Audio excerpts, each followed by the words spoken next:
boss! Film them running. Here they come.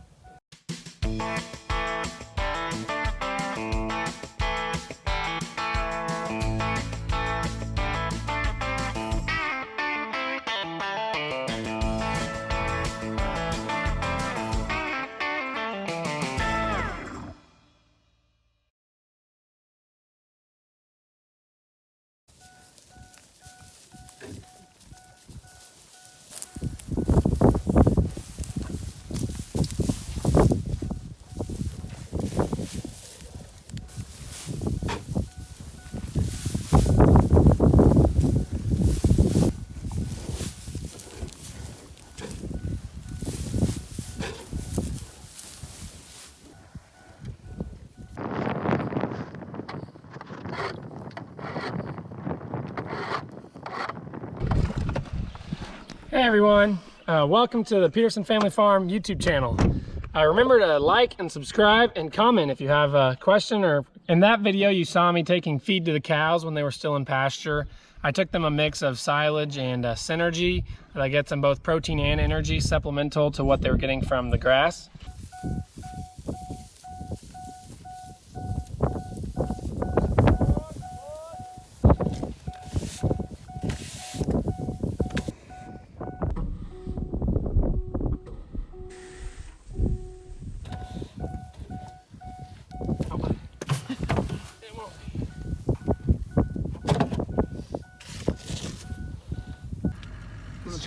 He's trying to pick a good place to put the protein. The what? Protein tub. They lick it. We lost it. I didn't put the back on the pickup. The flatbed. Oh, come on. Went out the back. Rookie mistake. Because I was driving up a hill. I'm not used to these hills. Did you find it? I found it. What are we gonna do? I'm just gonna leave it there, I guess. Guess that's the spot. God decided, not you. I guess. Yes. She's got to earn her keep around here. I told her she's got to close this gate. I'm gonna stay in the nice warm truck. Saddle in the back. Your tag is attached. There is matted black. I call this my Cadillac. Riding on a horse, yeah. Finishing my chores. Burning in the valley, they still grilling on your porch. Now that's Kaylin's favorite line. Grilling on your porch. Yeah, it's a little cold to grill on the porch right now, though. Oh, we can do it.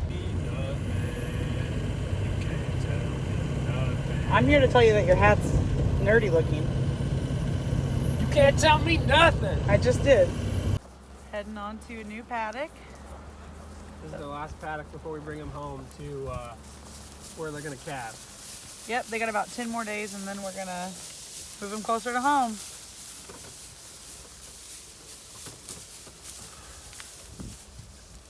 That herd of cows is about to come home to the home place farm here and calve.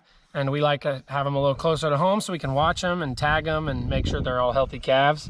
That's separate from the other herd. The other herd is our fall calving herd, and they calve in early September primarily. And they have different, we use them in different grazing styles. There's a little bit more or less risk depending on certain times of the year, and what they eat is different. But for the most part, it just spreads out risk having two herds. And you can use the bulls for more months out of the season, so it cheapens up your bull cost. So that's why you see two different sets of cows in our videos. I'm going and seeing them every couple of days, but because I have two herds, I pretty much have some chores to do with the cows. One set of cows at least, almost every day. There's Bubba the Hereford over there. Bubba! Get out of the way, 174. I'm trying to talk to Bubba. All right, Bubba, you have 3 kids now. 2 bulls and 1 heifer. How does it feel? So our bulls, they spend some time with the spring cows. In the summer, they're with the spring cows, and then in the winter, they're with the fall cows. So these are the fall cows. These aren't their offspring. These calves here were purchased as bred cows. Or the cows that had these calves were purchased as bred cows. Bubba's he's kind of staying busy. Well, his job should be done over here. There's Bubba. And there's Thunder by the water tank, so. All right, it's a heifer. He got it. I gotta put the tag on the. Hi, cutie. I dropped my glove in the mud. You need me to hold her head? No, she's doing fine. You're okay, hold still. Good job. Dang it, I put it on backwards. First calf of the year. Hi, Mama.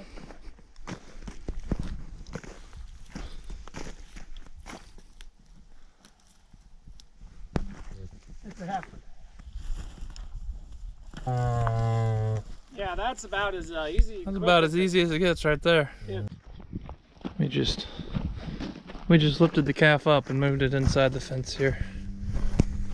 This is a real temporary setup. Yeah. Feed them both at the same bunk.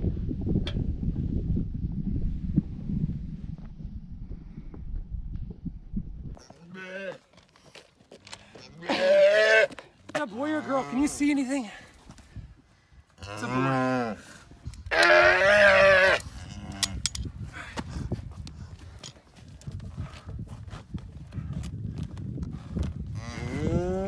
Come here.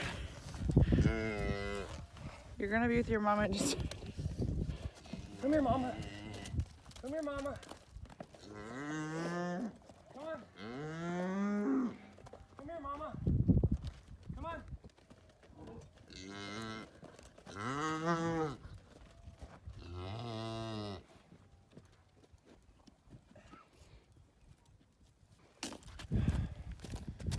Come on, Mama. Take your calf with you. There you go.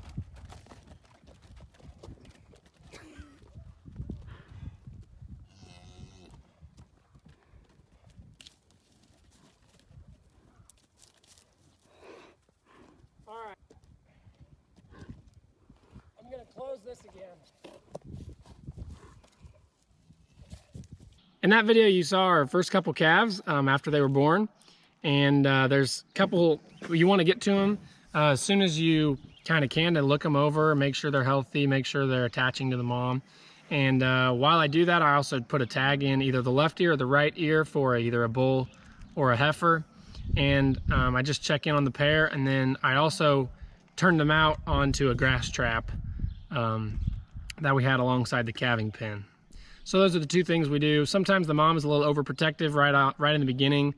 The cows tame down a little bit as the calf gets older, and they let you, they trust you a little more. But when that calf is just born, the mama might be overprotective. So I do have to watch myself a little bit, depending on, I have to decide how aggressive this cow is gonna be when I go and tag it and take care of the calf.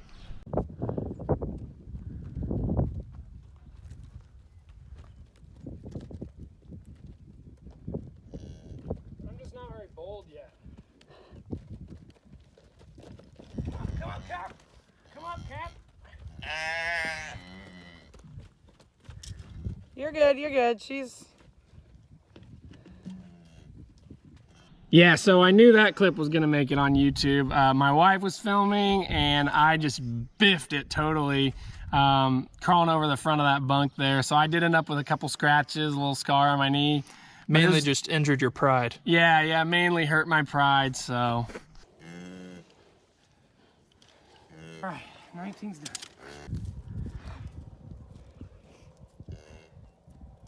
Okay, so fun thing about that calf is it peed on me while I was trying to tag it.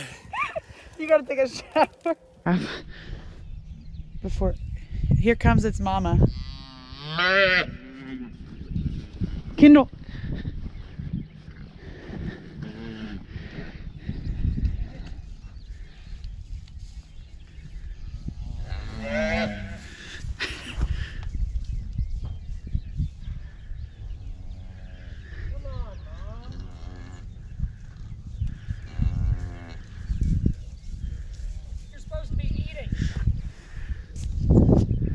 So I think the last time we had cow and calf operation on this farm was in the early 2000s.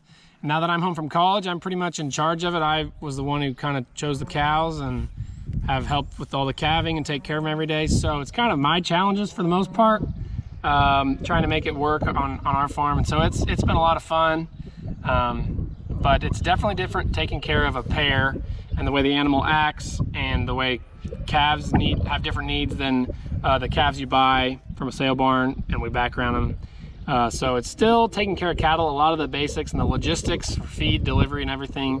A lot of that's still the same, but there's a lot of new challenges, a lot of frustrations working with calves that do dumb things or cows that are aggressive. Our infrastructure is definitely set up for big pens with feeder cattle in them and starting pens with the light cattle in them. We don't really have great grass setups with like head gates and certain things for cows and calves to be on, but we have some leftover stuff that has been used in the past. Like I dug out this old kind of half shed as like an old oil tanker, and we're using that out there with the spring calves as some protection, and we stuck straw in there. And so that's little things like that I've been able to find. And anytime you don't have to go out and buy brand new stuff, there are certain things that we're not going to go out and buy just as we're getting started with cows and calves, but in the long run, if we see they'd be valuable, we'll go ahead and pull the trigger on them. We're hoping that it adds. We'll go ahead and spend the money. Don't say pull the trigger on the calves. We'll go ahead and spend the money on it. But for now, we're just trying to see what it costs to raise a calf versus what we can buy them for. So I think it costs, I think my numbers show it costs like $700 something, depending on what values I put on things for us to raise our own homegrown calves that first year. And then I'm going to redo the cost for these fall calves once I wean them too, and see if we can raise a fall calf cheaper than a spring calf and all that. So we're really just trying to improve the profitability of the farm and make it worth my while to be here on the farm. All right, well, hope you enjoyed this video about cows and calves and learned a little bit from what Kendall said. Remember to click like and subscribe, and also follow us on our different social media platforms. You can find those in the description or the caption of this video. So thanks again for watching. We'll see you next time.